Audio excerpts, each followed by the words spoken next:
Modified ਗੁਰੂ ਇੱਕ ਹੋਰ ਨਵੀਂ ਵੀਡੀਓ ਦੇ ਨਾਲ ਆ ਗਏ। ਅੱਜ ਦੀ ਵੀਡੀਓ ਆਪਣੀ ਗਲਾਸ ਪਲੇਟ 'ਤੇ ਰਹਿਣ ਵਾਲੀ ਹੈ। ਗਲਾਸ ਪਲੇਟ ਪੂਰੀ ਬਣਵਾਵਾਂਗੇ ਅਤੇ ਆਪਣੇ ਪਿੰਡੋਂ ਹੀ ਬਣਵਾਉਣ ਲੱਗਾ। ਮੈਂ ਛੋਟੀ ਜਿਹੀ ਬਣਾਉਣੀ ਸੀਗੀ ਇਸ ਲਈ। ਅਤੇ ਵੀਡੀਓ ਕਰਦੇ ਹਾਂ ਸ਼ੁਰੂ। ਵੀਡੀਓ ਵਧੀਆ ਲੱਗੇ ਤਾਂ ਲਾਈਕ ਸ਼ੇਅਰ ਕਮੈਂਟ ਕਰਕੇ ਜ਼ਰੂਰ ਜਾਇਓ।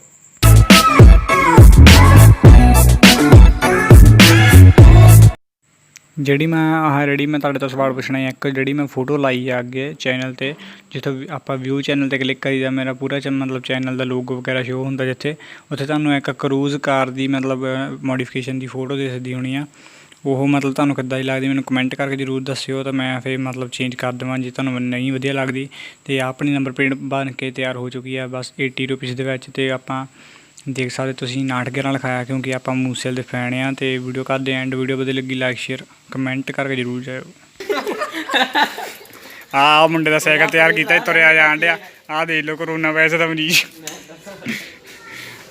ਇਹ ਆ ਰਹੀ ਆਪਣੀ ਸੈੱਟ ਆ। ਉਹ ਚੱਲ ਜਾ ਆਹ ਦੇਖ ਲਓ ਇਹ ਮੁੰਡਾ ਬੈਠਾ ਆਈਫੋਨ ਚਲਾਉਂਦਾ ਅਤੇ ਉਹ ਕਹਿੰਦਾ ਹਵਾ ਕਰਾਈ ਜਾਂਦਾ ਵੀਡੀਓ 'ਚ। ਲੈ ਸੈੱਟ ਆ। ਨੰਬਰ ਪਲੇਟ ਦੱਸਿਓ ਕਿੱਦਾਂ ਲੱਗੀ।